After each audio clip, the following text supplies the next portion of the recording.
So how you guys doing? This is Stanley Fritz of Let's Not Be Trash podcast. You can follow me on Twitter at Stan Fritz. You can follow me on IG at Stan Fritz.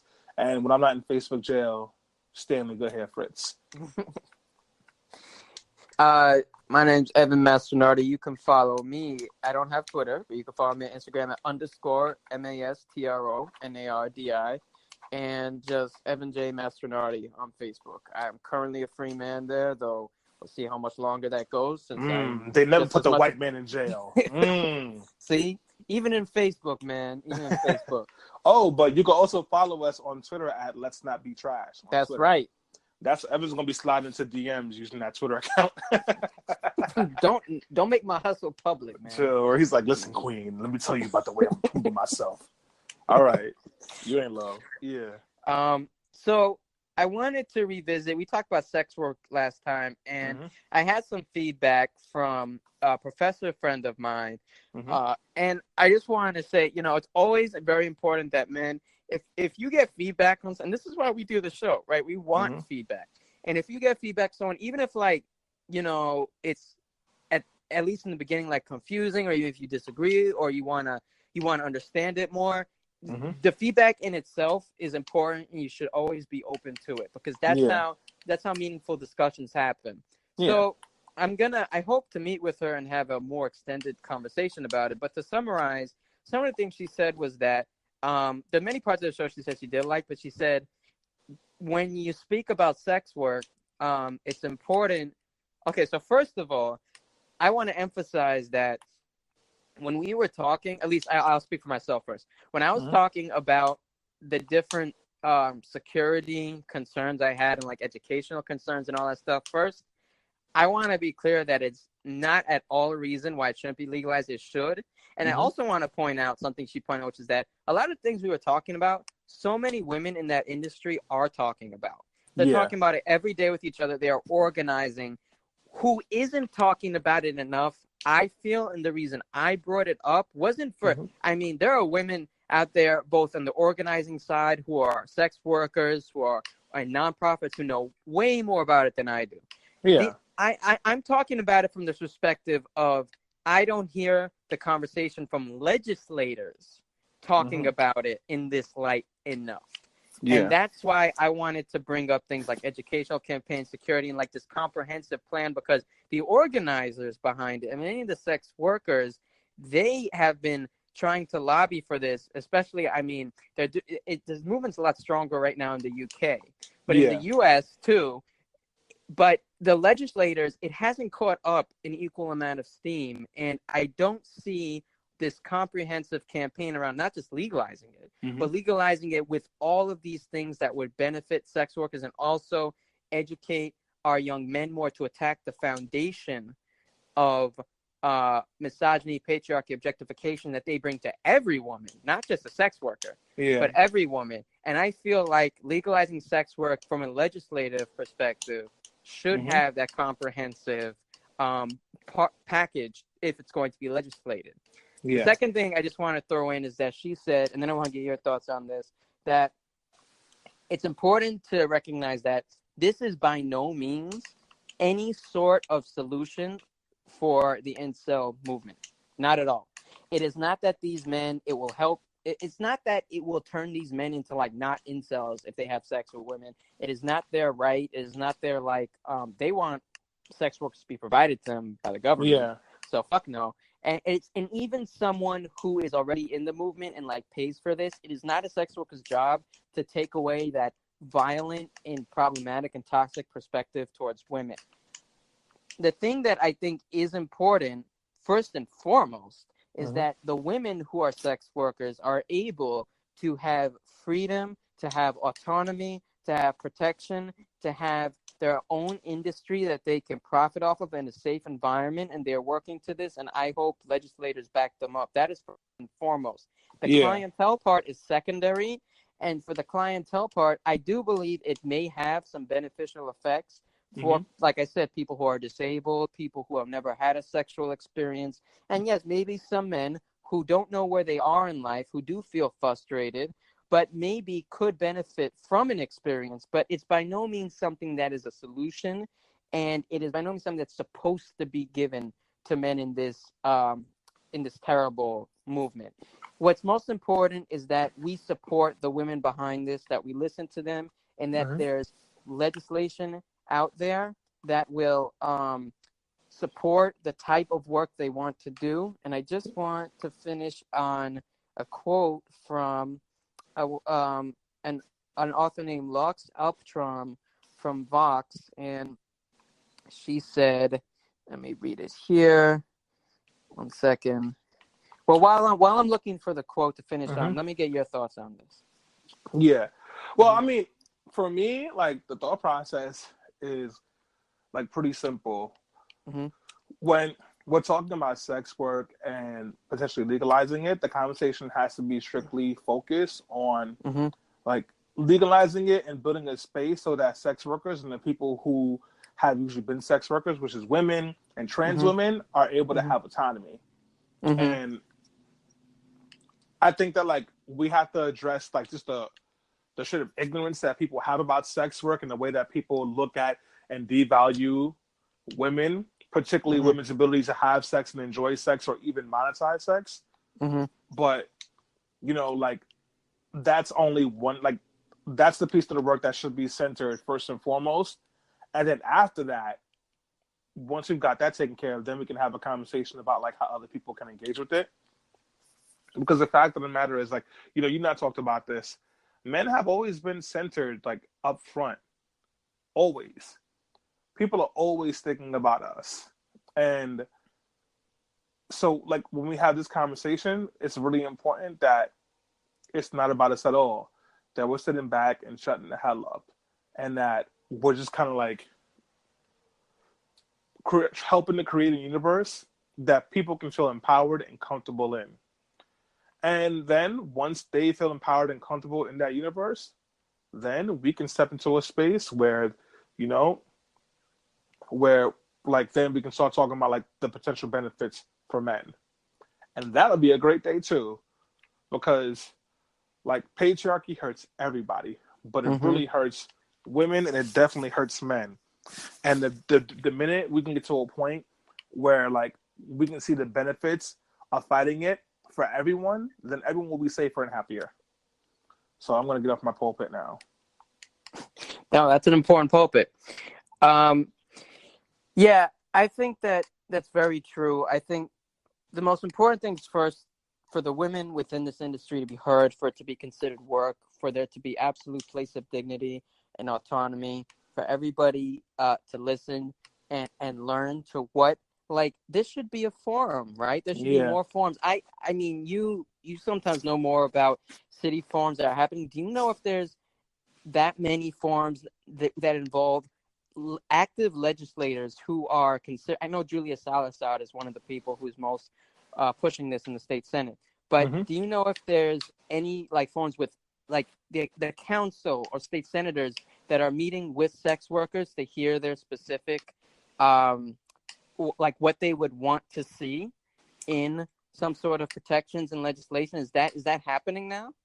I don't know, to be honest. If it's happening, it's probably going to be happening with New York State Senator Jessica Ramos, who is pushing the anti-sex working bill.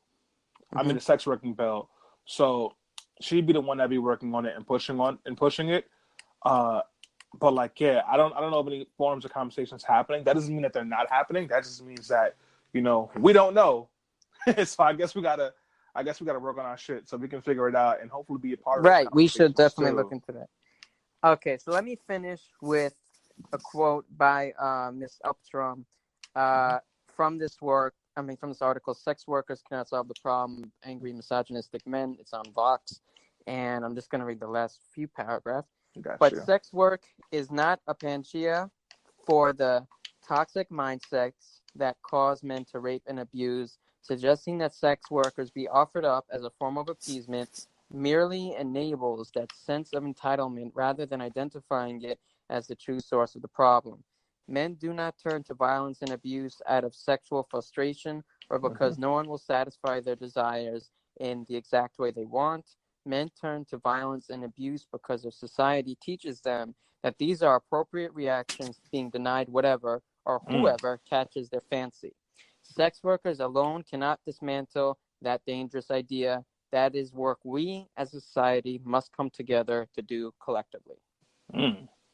So like, let's just I'll start it off again with like just like you know I talked about my hoe phase.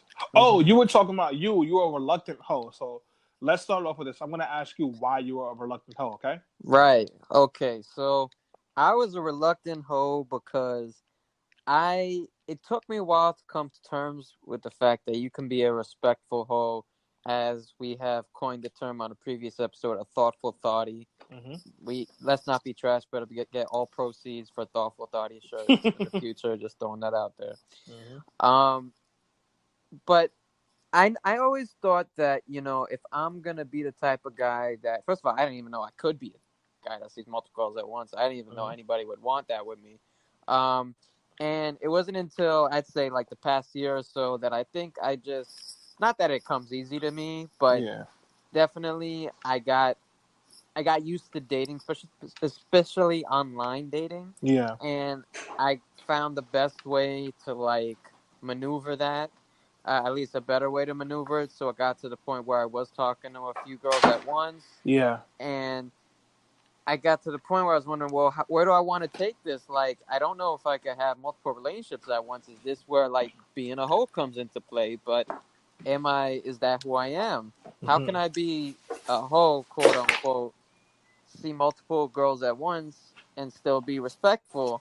And ultimately, I just decided that I can do this, but I could do it my way. Like, I don't have to be the type of player that I don't want to be. Yeah.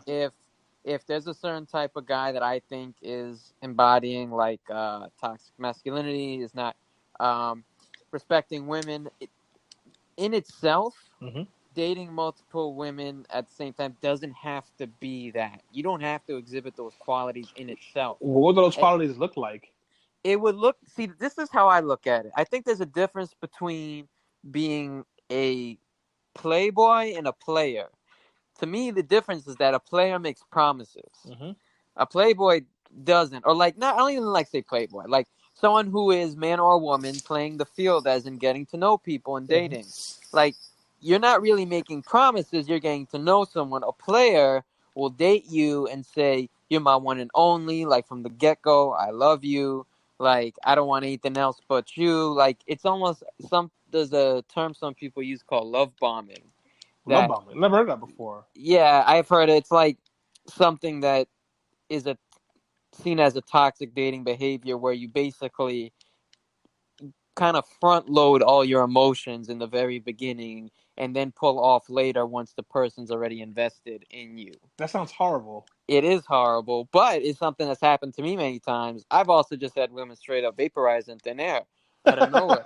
So, anyway, the reason I'm reluctant is because I thought for a guy, being a hoe, more like being a player, was playing women, playing their feelings, was like not being a decent dude. Yeah. But then it occurred to me that you can have casual relationships with women, but do so in a respectful way as long as you're upfront, as long as you realize that, it doesn't matter if it's a long-term relationship with someone, if it's your girl. Yeah. Consent is always there. Consent matters in a one-night stand. Ongoing consent matters in a one-night stand just as much as it would matter with someone you're seeing all the time. Naturally, if you see someone a while, you have that rapport. You don't need to always ask the same way.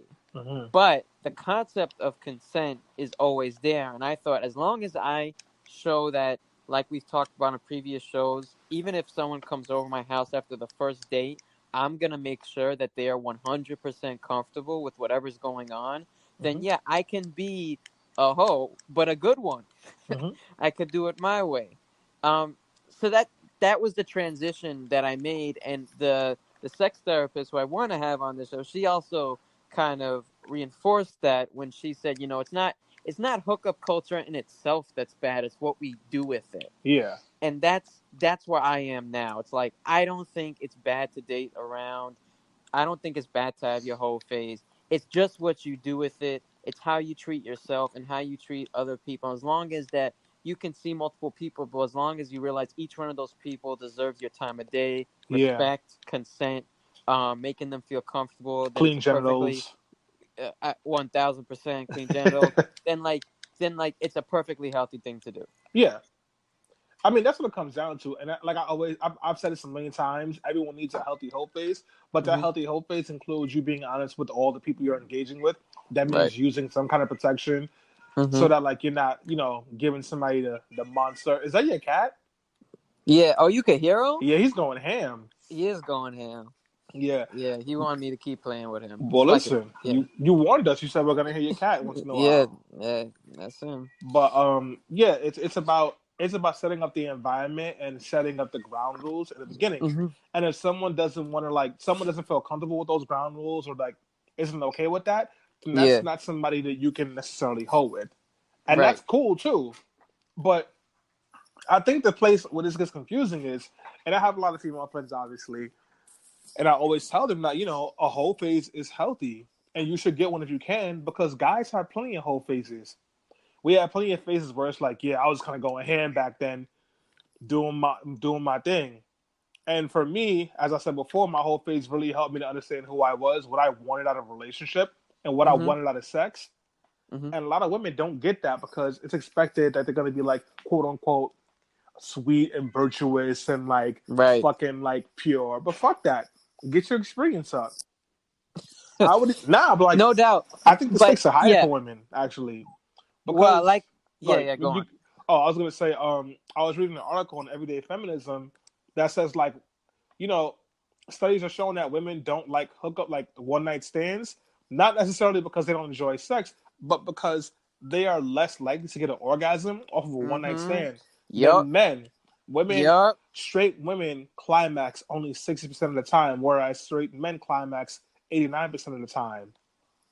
But So, that's because so many of these men, they feel like, especially if it's a one night stand, mhm. that like they have less of an onus to do anything for that woman because they're like, I'm not gonna see her again. I'm just gonna get mine. Again, this is the mentality that so many of these men go into. It's just another notch on my belt. Yeah, This is why toxic masculinity fucks up hookup culture, yeah, because it's just, again, it's the supreme objectification. Men can objectify women that they know and have a lot more investment in the relationship, yeah, let alone if it's someone who, shit, you may not even know her first or last name. yeah, So that's why I think it's important that no matter what relation you have with a woman, like, you have to go into it with this foundation of respect. And also, like, again, like we talked about the concept of getting. You are not getting sex from her.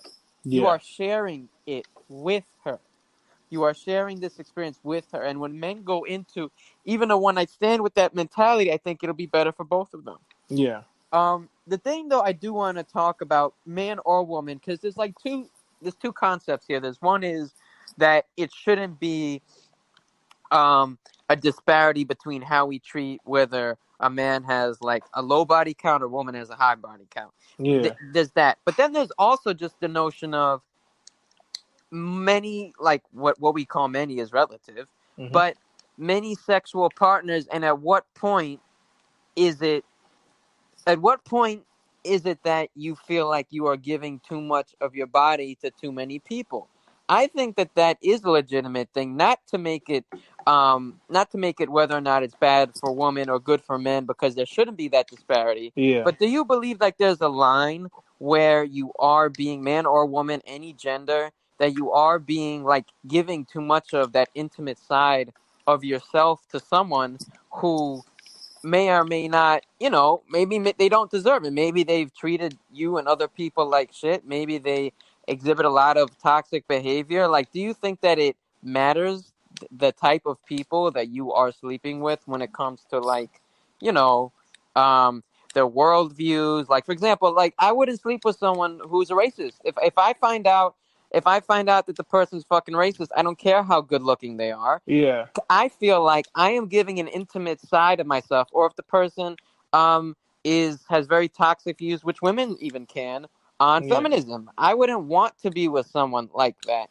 So those are the lines that I draw. But what do you think about that? Do you think it matters, like, who we sleep and who we date with? Is that type of discretion, like, aside from, like, protection of STDs and shit? I mean, what do you think about, like, the quality of the relationship with the person and the type of person? I mean, honestly, I'm not an expert on this, so I don't want to like Yeah. make people feel like I can tell them what to do. I can No, tell of you what course not. I can tell you what Yeah. happened with me Yeah. is like I got to a point where I was just having sex because my dick was hard, which is like sorry for the TMI, but like that's not a hard like it's that's pretty easy thing to happen. Like it doesn't take any work. I don't have to give a shit about the person. I don't have to know the person. There doesn't have to be a person around. That'll just happen. And when I got to that point, I felt like I had gone overboard because at that point it wasn't even just about like giving and receiving pleasure and sharing an experience with somebody. It was Mhm. just like about busting a nut. And at that point, like you're not even thinking about a second person. And I didn't like the what that made me. Mhm. And I think that it's really important. Like everybody has to have their own line. Everybody has to have their own standard. And I can't tell you Mhm. what that is, but you have to figure out what it is for Of yourself. course. And when it comes to like different kinds of people, I think you have to like weigh the cost benefits analysis. So the last person that that I slept with in my whole phase was somebody that like just like objectively I would not be interested in. And the only reason that I slept with the person was because I was aroused. Literally, the only reason.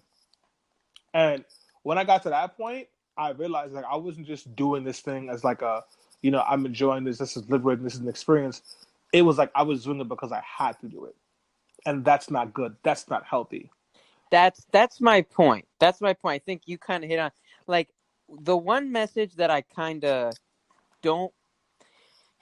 It's kind of a fine line because on the one hand, I think it's very important that we talk about that there's a disparity between, like, how multiple partners are seen when it's a man that has them versus when it's a woman. A Yeah, man is validated with many. A woman is validated with few, yeah, and either one is penalized for the alternative. yeah.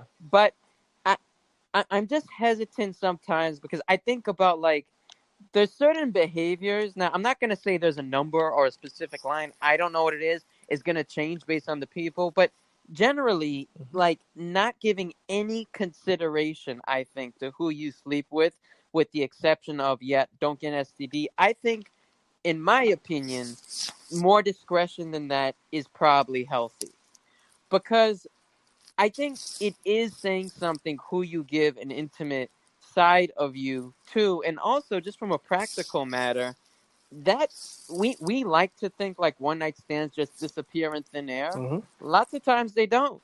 Lots of times, if you sleep with someone, it kind of can go longer than you would like, and Yeah, you will continue to have communication with that person, or that person, especially if you had a hint or two, they may be exhibiting certain toxic behaviors beforehand, and you, like, tossed it to the wind because you found them attractive. mm-hmm. Now that can come to bite you.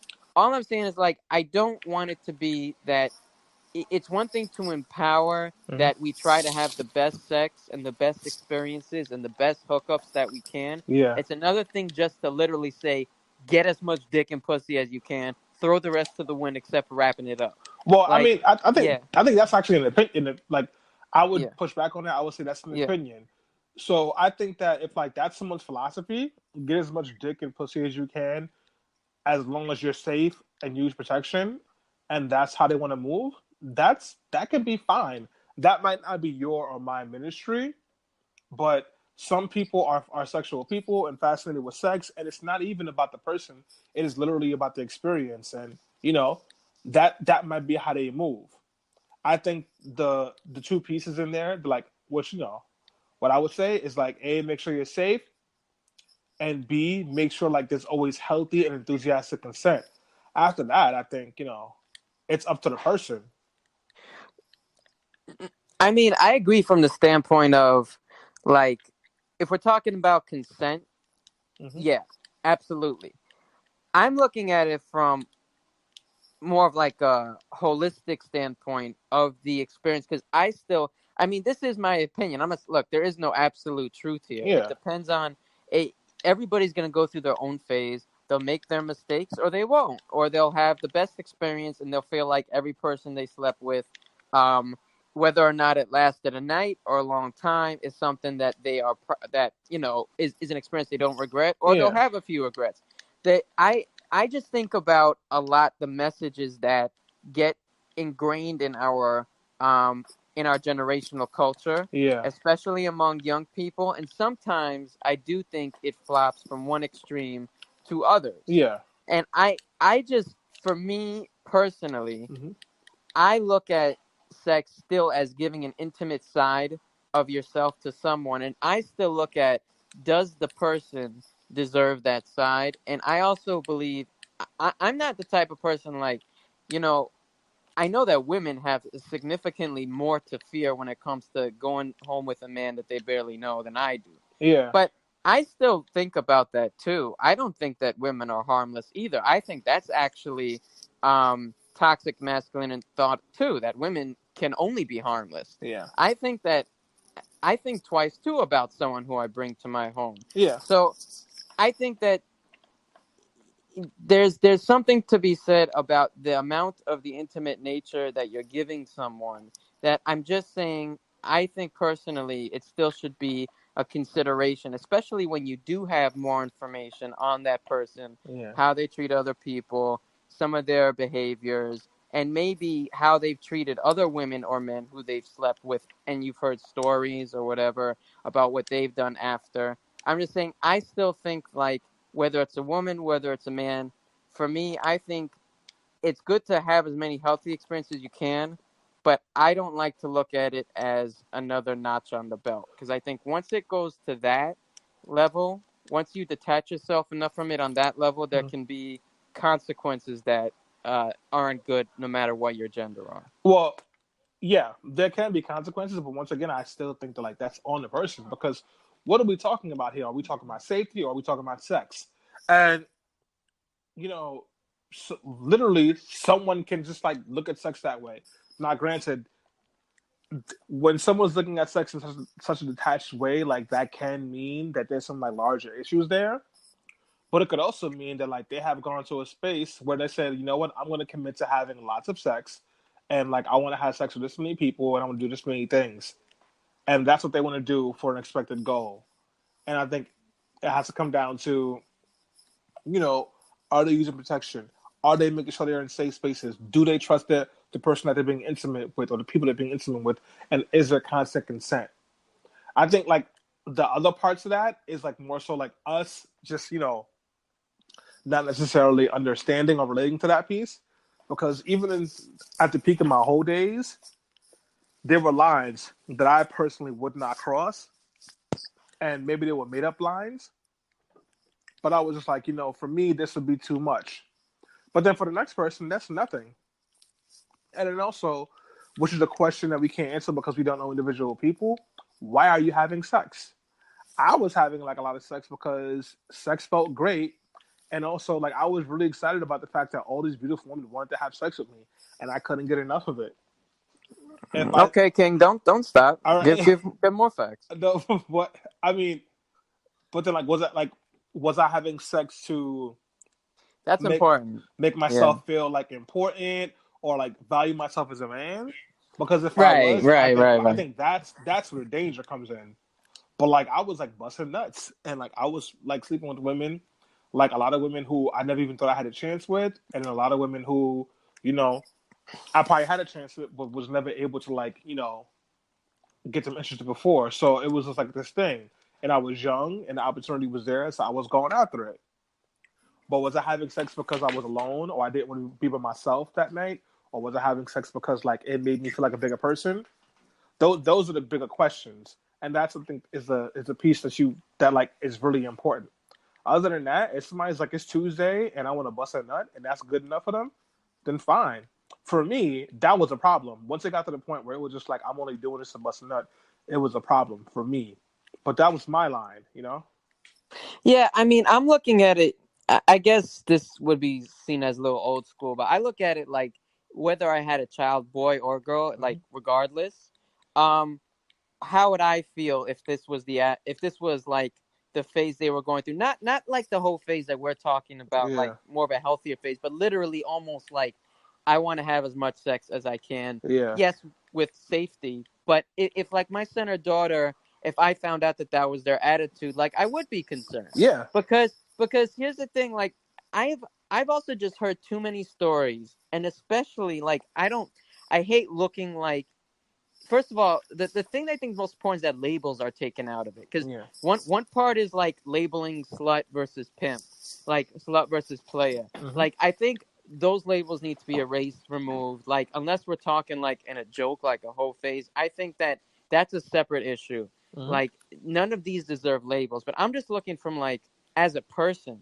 I've heard so many stories. Yes, many from women, but even some from men who said, "Yeah, I slept with this person. I didn't give it much thought, and it really fucked me up because then this person started taking pictures of me. Then this person started like talking to all my coworkers about this. Then it's like, and a lot of times it was like there were hints. It's like, yeah, I thought about this, but I thought they were cute. I thought they were hot. I wanted to just do it for the experience, and there were consequences to it. So it just, I guess I'm going from a standpoint of people I care about and hearing stories about how giving it sometimes not enough thought beyond it's just sex Mm-hmm. can have some serious consequences. It doesn't mean you shouldn't have a wonderful, healthy sex like with many people. It just means sometimes these, like, there's certain consequences that are worth weighing beyond like busting that nut. Well, Beyond like, yeah. absolutely. But like the thing about that is that could happen with somebody who's only had one partner. You Of don't course it can. you don't you don't have Of to course. Of course. you don't have to like be deep in your whole mission to like for that to happen. I had somebody back in 2011. We like I met her, we hung out, we had sex one time. Sex was good, great. But like I had made it clear to her I didn't want a relationship. She had made it clear to me she didn't want a relationship. And then immediately after, she started popping up in my house and calling me and telling people we were in relationships. And it got to the point that after about a month and a half of her doing this and me like explicitly saying I did not want to be with her, she sent me a long email saying that we had to break up. What? Yeah. But I'm crazy. Like, hold on, babe. And Marilyn just walked in when I that. Yeah. Baby, please. But I'm crazy. You're not crazy, sweetie. You're not crazy. I'm sorry. So yesterday, No, but me and Marilyn had a conversation, and I said that yes, she was please. she was crazy. She was crazy. So she's had an attitude about that since then. It's all right. No, but I agree with you. Of course, it can happen. I'm saying sometimes you have information, sometimes you don't. Sometimes you can't expect any of this shit. Yeah. But sometimes you do have information, and sometimes what I'm trying to say is that I think that it's evaluation at that point. It's I want to add to my, and it's not easy decisions sometimes. Like I want to add to my sexual experiences.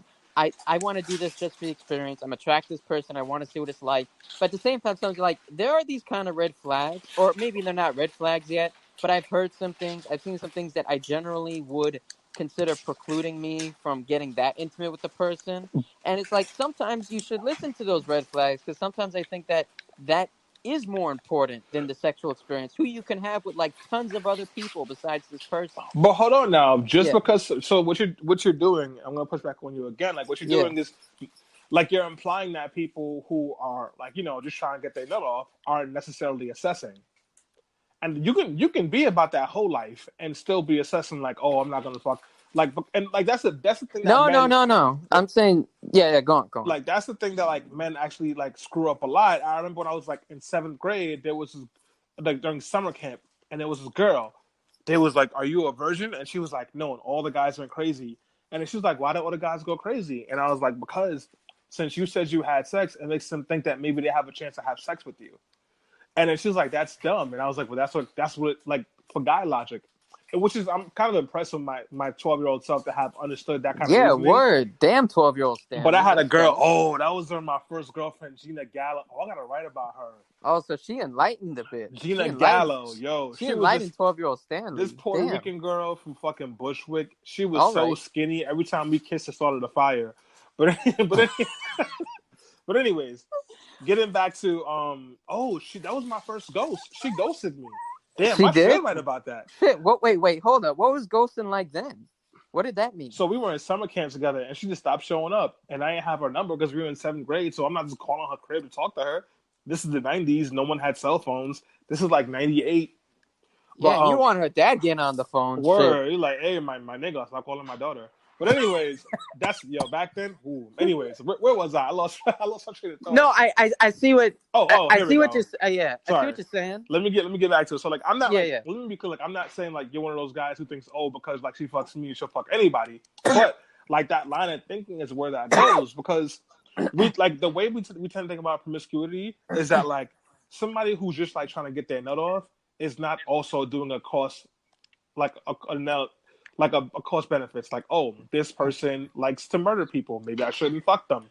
This person doesn't look like they bathe, maybe I shouldn't fuck them. They do, like a lot of times they do it. We may not see it, we may not understand it, but it happens.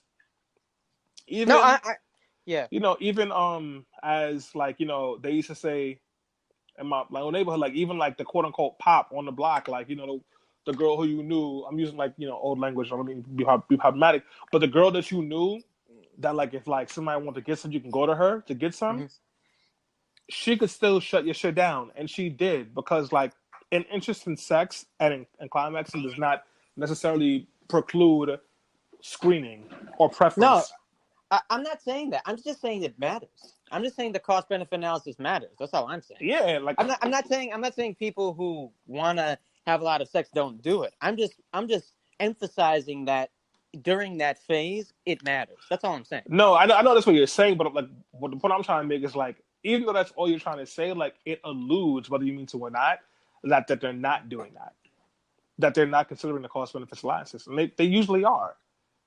Sometimes and sometimes not. Yeah. But I mean, I'm not saying I know all the time when someone is. I'm just emphasizing that when someone goes through that phase, that part matters sometimes as much as the sexual experience itself.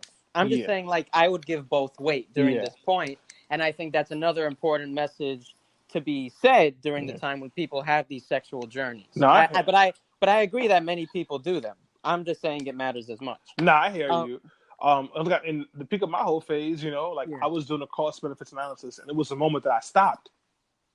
When I was like, all right, when like this woman who, without like body shaming or being problematic, she was like the antithesis of what my type was at the time.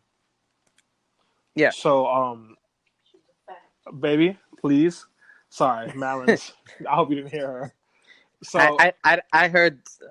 I think I heard. What was that? Anyway, go on. Yes, that's what she said. She said, "What was that?" That's exactly what she said. But like at that point, my preference went out the window, because I'm like, I need to bust this nut, and like that was all that was on my mind, and that was like, I was like, oh shit, I lost my preference. Yeah, and that's the problem.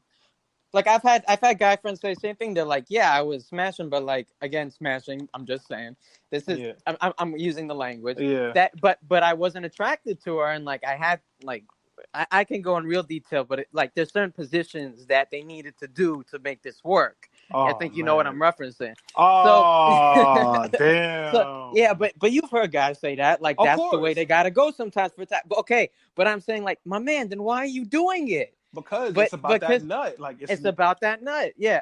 Anyway, well, I was gonna say something else, but I forgot. I'm getting old, man. Yeah, listen, I totally get, like that was my dad's philosophy. He told me about one time he had sex with a 600-pound woman. And I was like, why? And he was like, it was pussy. Why would I turn it down? That was literally his calculus. That's the only reason.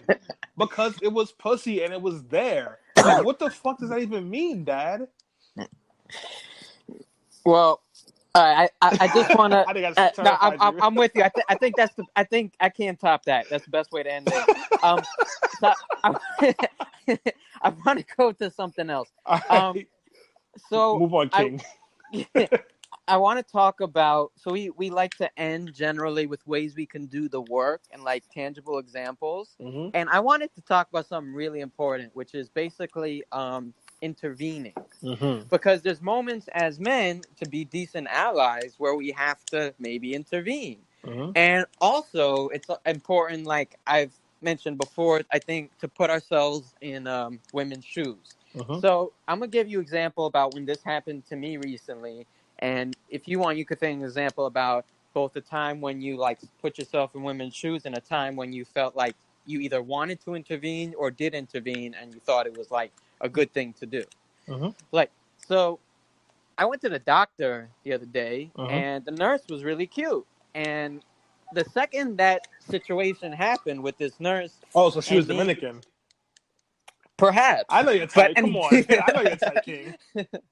But I just thought, like, in that moment, wow, this could be a terrible situation. Yeah. Because, like, I wonder how much attention, unwanted attention, this person got. It is literally just me and her in this room. No one else is looking.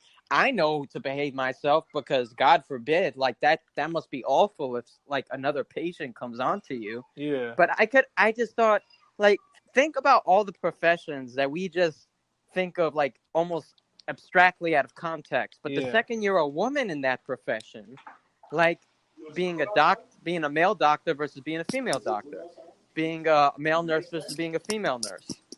Like, I could only imagine, like, all the time she's had an older creepy guy while she's, like, taking his blood pressure, like grin at her, or if God forbid she has to, like, I don't know, get any closer than that, or if it's a doctor who literally has to get closer than that. I just think about how just putting a different gender in the same profession can have a whole host of, like, different interactions than we would think. So then after that happened, of course I didn't do anything. She took my blood pressure and left. She was outside, and I saw one of her female coworkers slap her ass.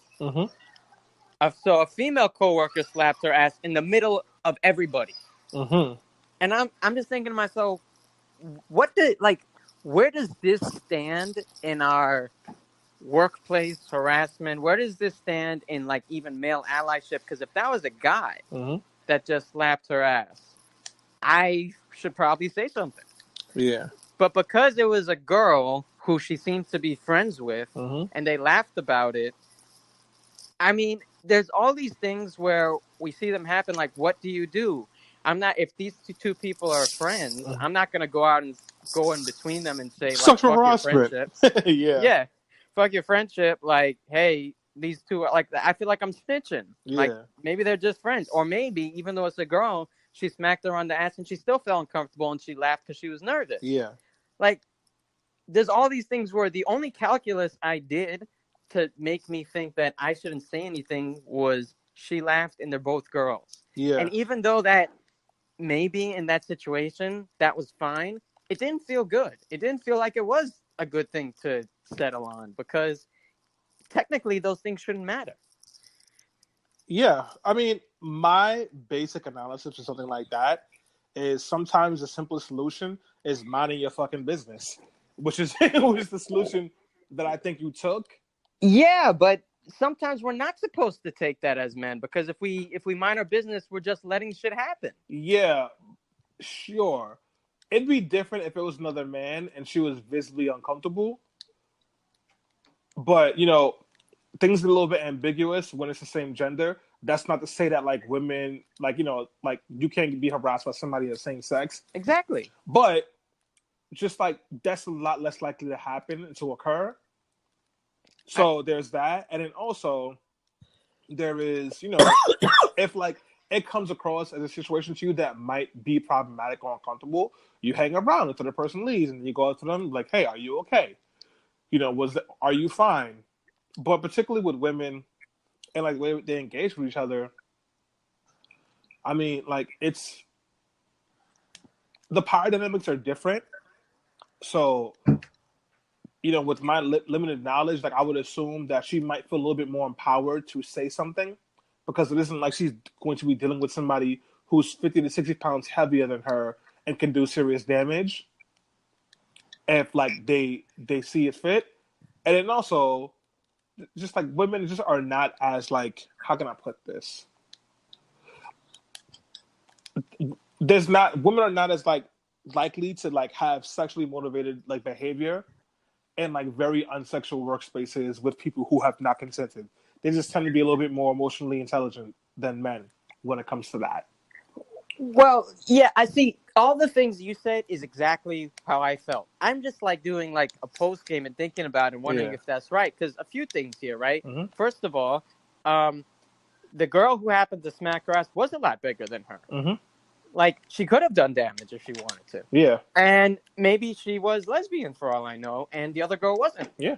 So I'm going based on these assumptions, but I could have literally just seen an instance of harassment before my eyes. Yeah. And based on, like, essentially probabilities, Yeah. I said, nah, it probably wasn't.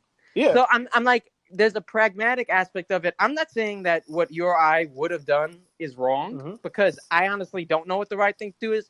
I'm just saying that these are the kind of gray areas I don't think we talk about enough. Because sometimes we see, like, there's the crazy guy in the bushes who tries to assault someone, then the Good Samaritan runs out and helps them. Yeah, that's pretty clear cut. But then there's things like this. First of all, even if they're friends and they're good with it, if you've done any studying of workplace harassment, you know, that's still workplace harassment. That's actually something that's actionable, because workplace harassment isn't just between the two people. It's the environment itself. Because then you've created, even though it sounds hilarious, a culture of ass slapping. Yeah. because then another guy will say, well, shit, she could do it. I'm friends with her too. I can smack her ass too. True. Right? And you shouldn't. So that's what workplace harassment is. Like, if I see two people outwardly sexually flirt with each other, and it makes a woman feel uncomfortable, she has a right to actually make a complaint, because she feels like, wait, am I next? This is now an environment that's been created. Yeah. So to me, this really meant nothing. It looked like just two friends fucking with each other. Yeah. But that's just my limited perception of it. I could have been wrong. Yeah. And either way, someone else who's viewing this could have thought that this is his or her way in to now touch the person. Yeah. So it's like, these are the situations that we tend to, like you said, mind our own business. Yeah. But I wish more and more there would be, like, talks about what to do here. Because when I take the mandatory training and shit, it doesn't deal with this. It deals with much more clean cut shit. Yeah. Anyway, so that was my experience. I'm still curious about it. I'm glad to get, like, your input on it. Yeah. But was there anything that happened recently, like, where you put yourself in a woman's shoes about something she was going through, or where you, like, intervened or saw someone else intervene? So I want to talk about something, like, that I did that was problematic that I had to correct really quickly. Okay. So my homegirl, Tiffany, she does a podcast called Protest Phase, and you guys should definitely check out that podcast. I was just a guest on there last week, so I'll put the link in the podcast notes, the show notes for you guys. Yeah. And they were having a topic about sex and, like, the Hoe Phase. And Tiffany was saying that, like, she had not gone through a Hoe Phase, and she didn't know she wanted to. So I was joking with her. I'm like, yo, you're missing out on the Hoe Phase. And, like, the first joke was cool. We laughed. It was funny. She was, like, still being silly. But then I kept coming back with a joke, like, oh, I can't talk to you because you haven't gone through your Hoe Phase. And thankfully, because I had some level of common sense, I walked away and I was thinking about it. And I was like, yo, like, that was type wild. Like, why would you say that to her?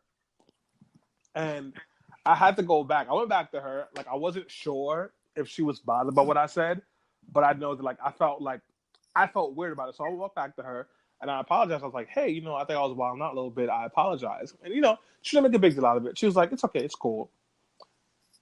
Situation completely forgotten. 2 weeks later, I'm back helping them with their show and they're talking. And she mentions the situation on her show. And she's like, you know, me and Celine were hanging out. He said something problematic. And then he walked away, but he came back and he apologized, and she was like, that meant a lot to me. And in that moment, I was like, oh, okay, you know, a moment of me of me being trash, but also, like, self-governing myself. Yeah, right. So I guess, like, I say that because if you feel like maybe you crossed the line or maybe you did too much, maybe you did. And, you know, sometimes maybe you didn't, but, like, maybe you did. And just, like, check in, be like, hey, you know, I hope I wasn't rude. If I was, I apologize. There's nothing wrong with that at all. Like, I know I'm a person, like, I'm very casual. I just, like, my mind, I was talking to my homegirl this morning, and I said, because she was like, she's been giving this guy signs she wants to date him for the longest, and he won't pick them up. And I said, in his defense, I don't pick up on any signs. Unless you're explicitly saying, don't, like, I want to have sex with you, like, it will go over my head. And that maybe, like, and I was like, I'll be having a conversation with somebody that is, like, very explicitly sexual, and I will not realize it. That's how oblivious I am. Mm-hmm. And, you know, I was like, so sometimes you can get lost in the sauce. So, but even if you get lost in the sauce and you didn't mean it that way, it doesn't mean that the person you were talking to didn't take it that way. So Right. it's always important to check in. And if you feel like maybe you crossed the line or maybe it was a little weird, yeah, circle back. It doesn't hurt. Yeah, I think that's true. I agree with that.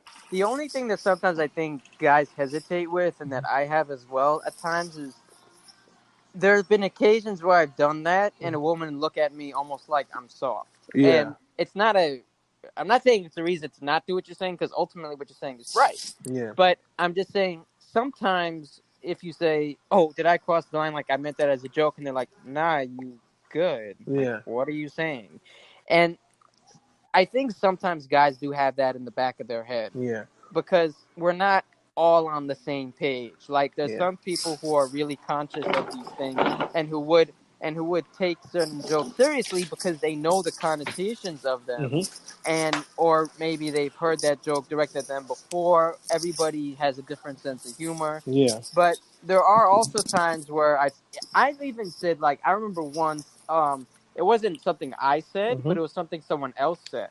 It was like I introduced this person to a coworker, and the the second coworker, the first thing she did was comment on her height. She's Mm-hmm. a very beautiful but also very tall woman, Mm-hmm. and he just kept talking about it. And this is something, like, as a woman, just like as a guy, I don't like when random people talk about my height. Mm-hmm. As a woman, I'm sure she doesn't like. I thought that most guys would just automatically talk about her appearance, whether it's that she's attractive or that she's very tall. Yeah. So after that, I just mentioned to her, like, she was talking about something else, and I just want to say, by the way, I'm sorry that your first interaction with this person had him saying this. I think that was out of line. Yeah. And she looked at me like, yeah, whatever, okay.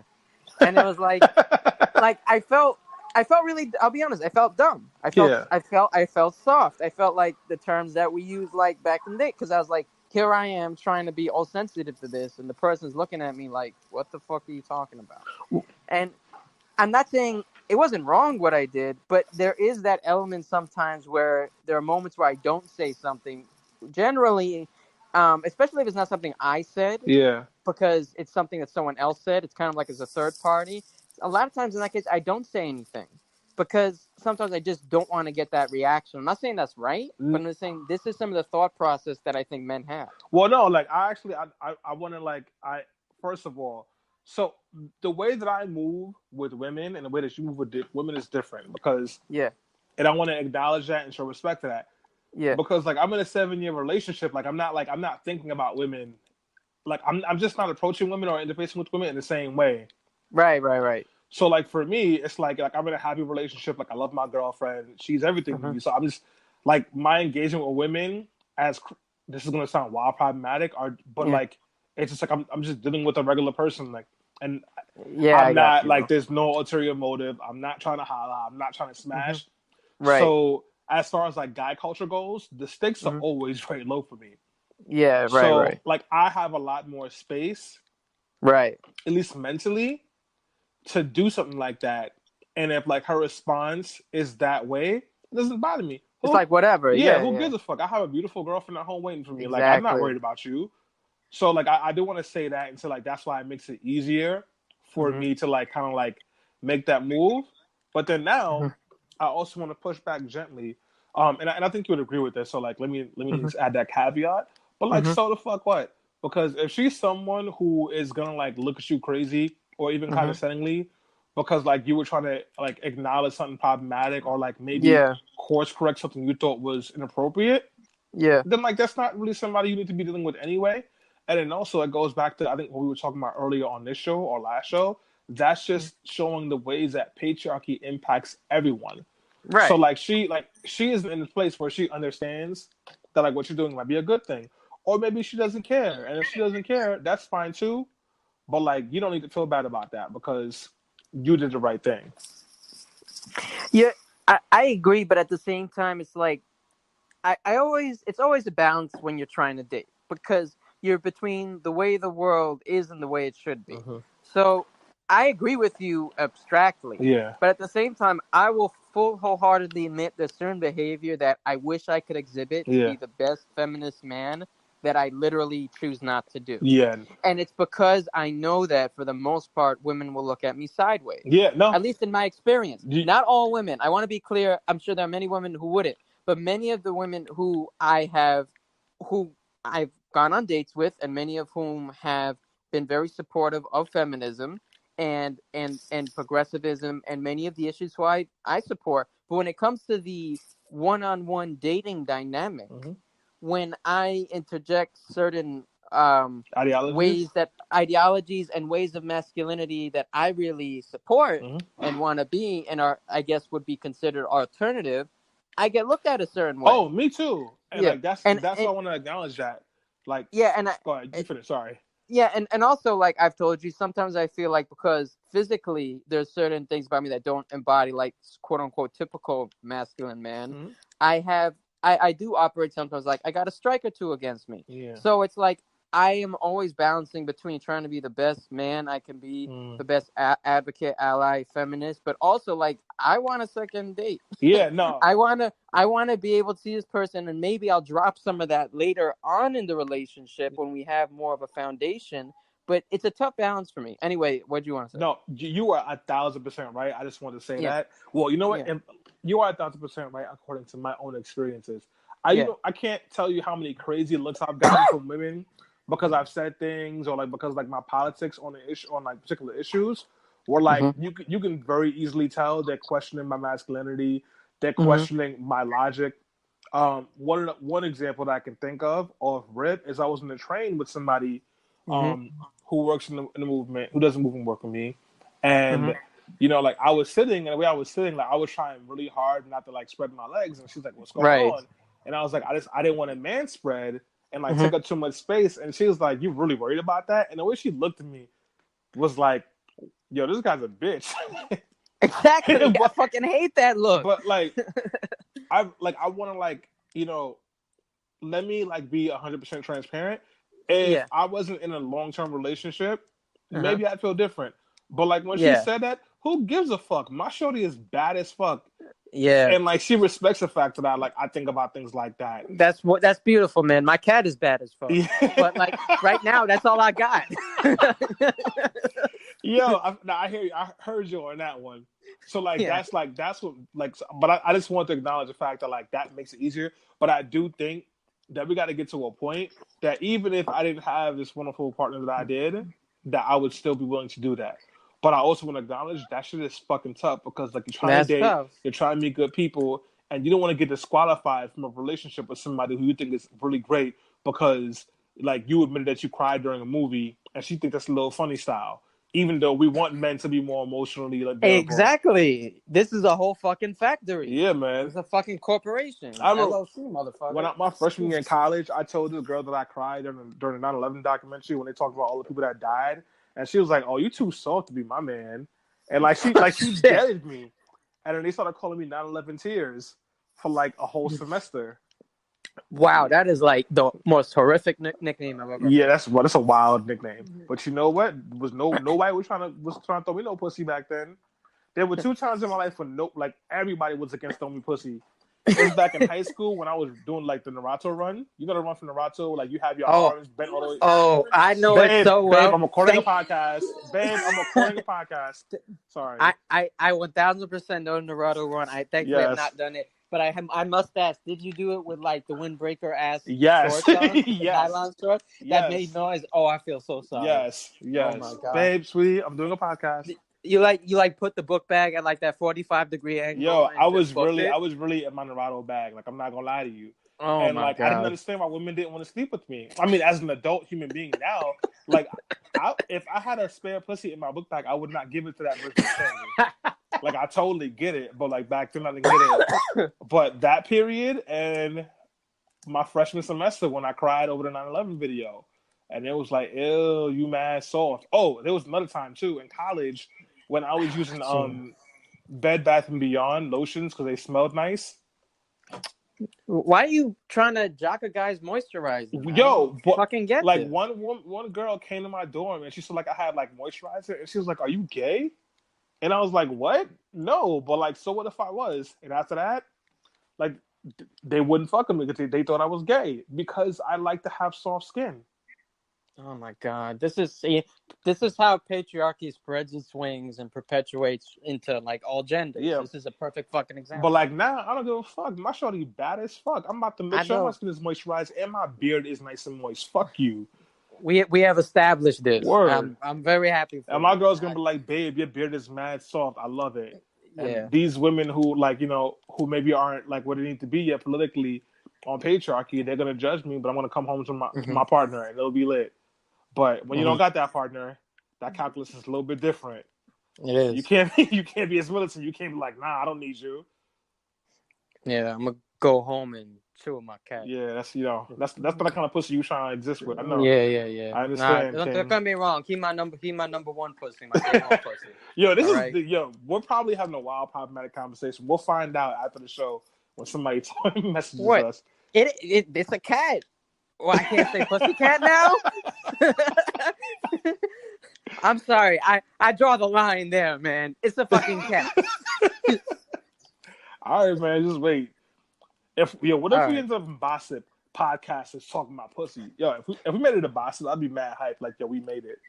If we made it a Bossip and they got a problem, I will do an entire podcast with just my cat making noise. That is, I will report you immediately. That's a podcast. Well, anyways, let's. All right, yeah. Let me. So I wanna before we close, I wanna advertise our first guest. Our first guest will be my homie, my friend, my former classmate, Dante Hill. Yeah, Dante. Dante Hill is a rapper who has been featured on Sway in the Morning. He has won several freestyle battles. He was also, I believe, on Breakfast Club. I saw a few pics with him and Charlamagne. Okay, Dante. He's on iTunes. He has EP out while we work. I know he had this. I want to say new. It was towards the end of last year called Te Amo, which is a fire single. You should get that. And Flag, another one he released recently. You should get that. Fuck, just get his whole discography. Word. The guy knows how to rap. He's great. He's a funny dude too. He was roasting me after I posted my meme looking like an Italian idiot. Yo, you definitely look like Miami Vice, Little Italy. Like... Yeah, I gotta show you the meme he made of my meme later.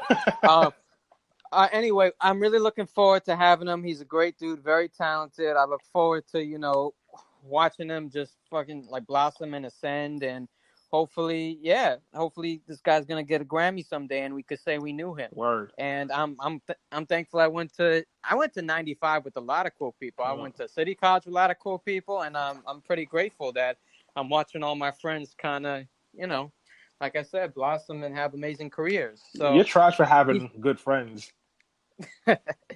Yeah, I got to show you our pick in the yearbook. He looks great. I look awful. There's a lot of stuff I had going on then that I'm not very much proud of. I used to have hair down to my shoulders, and it was a whole problematic thing in the first place. Yeah, they used to yell at me to get in the girls' line, and whenever we wait, it's not even the funny part yet. Whenever we would have a substitute teacher, the sub would always say, "Why is he in the boys' line?" Oh my God! Then because they didn't know me, and then the entire class would be like, "He's a boy," and I'm just sitting there, my arms crossed, like with the Kevin Hart "you ate ass" face, like just with my arms crossed, like, "Oh, these motherfuckers again." Yep, you gotta let them know, King. That's what it is. I know. And then I cut my hair. It may have been a problematic reason, but I was like, I'm tired of being called a girl. Listen, man, you let your flocks go. Oh, real quick before we go, that's a whole other thing. Yeah. I want to shout out Michelle Grayson. She That's right. Our first female contributor. She posted on Let's Not Be Trash how an unsolicited dick pic ruined my day. A great piece. And for those of you who like to send dick pics without somebody approving it, this is a piece you should read so you can understand why sending random dick pics is never a good thing. You fucking creeps. Just kidding. I'm not here to make anyone feel uncomfortable, except for you fucking creeps. Exactly. I am. Fuck you and read this from jail, asshole. Yeah, exactly. But there's one thing I want to say, because I still don't trust a lot of men when they read shit to like not take entirely literal. Yeah. So first, I want to say that the whole airdrop thing. The second I found out that like everybody on the fucking subway was popping up when I was trying to send my boy a meme through airdrop, I was like, holy shit, this is gonna be a reckoning. Yeah.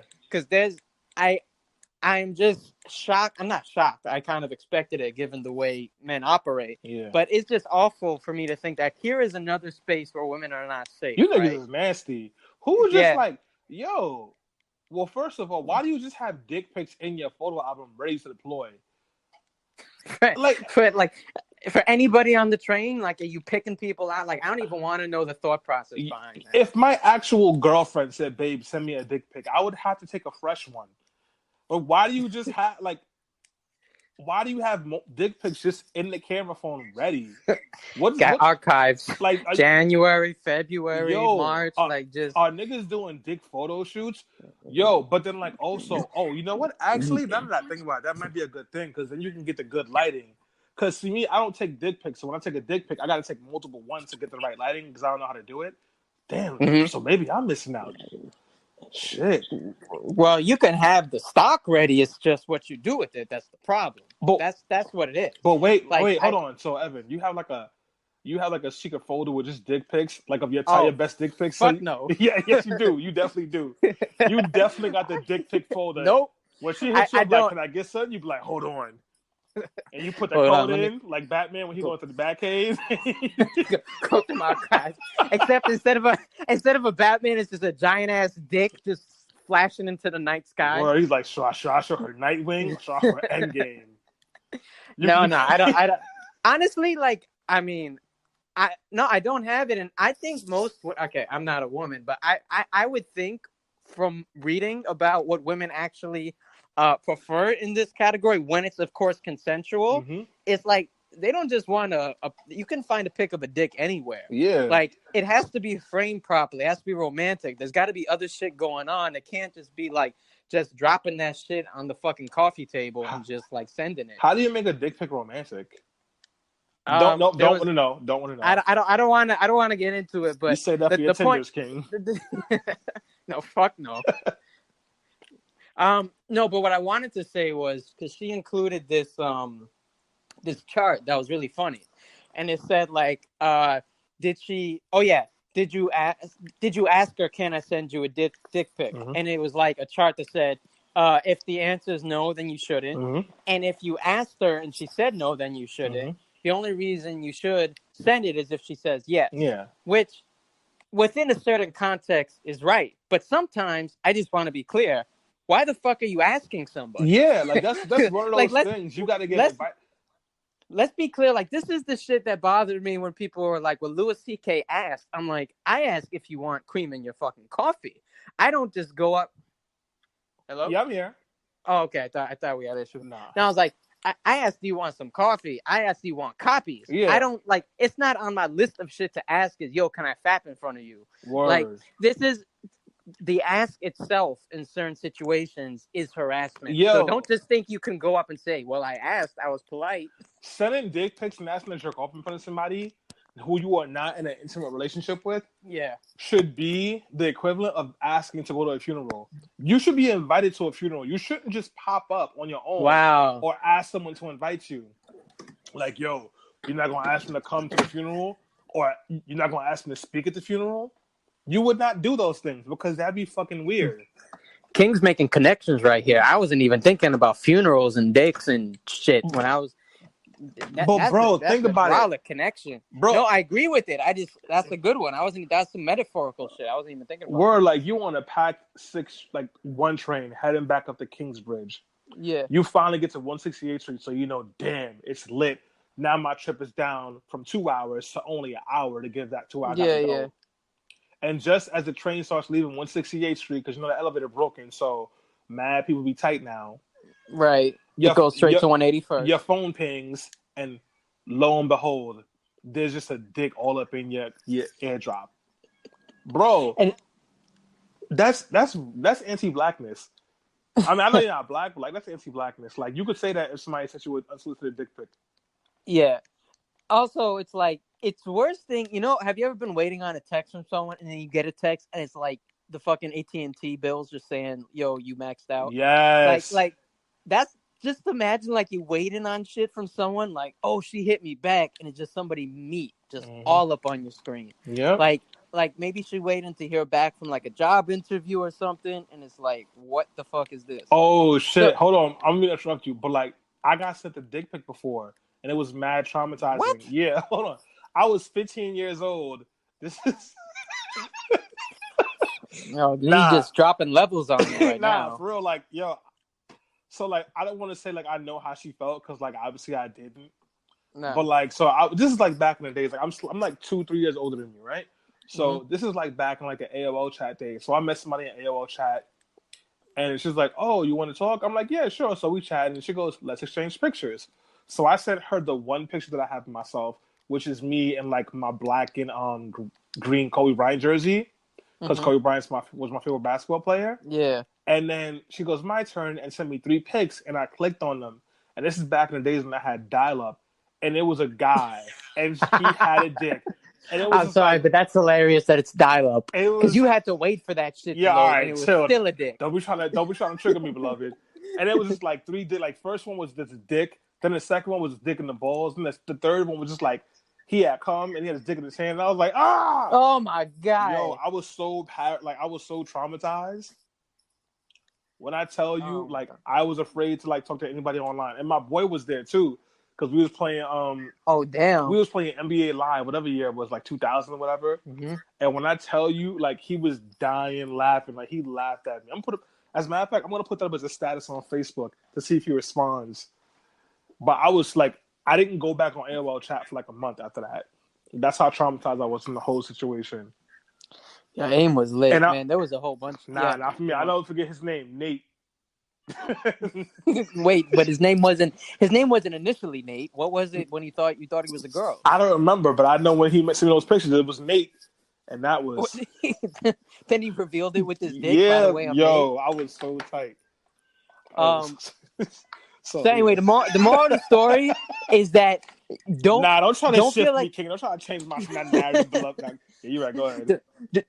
Like, yes, ask if you're in a relationship with someone where it is a legitimate question to ask, but the ask in itself is like harassment in itself when it's completely out of context. It's like you can't just ask that after, yo, you want to get a bagel, and then she's like, yeah, oh, but do you also want to see my dick? Yeah. Like it can't just you got a whole bunch of steps on that spectrum before you get there. Yeah. So yeah, that's the advice. Oh man. So we're gonna next Saturday, right? Yeah. We'll do another anchor. We'll do it in person next Saturday. Yeah, we got in person next Saturday. Yeah, nice. Well, we'll figure it out because I got to figure out what time my megabus is leaving. I'll let you know and we'll figure it out. All right. All right. Sounds good. All right, bro. Thanks for listening, guys. Thank you. Yeah. Thanks everyone, and let's not be trash. All right.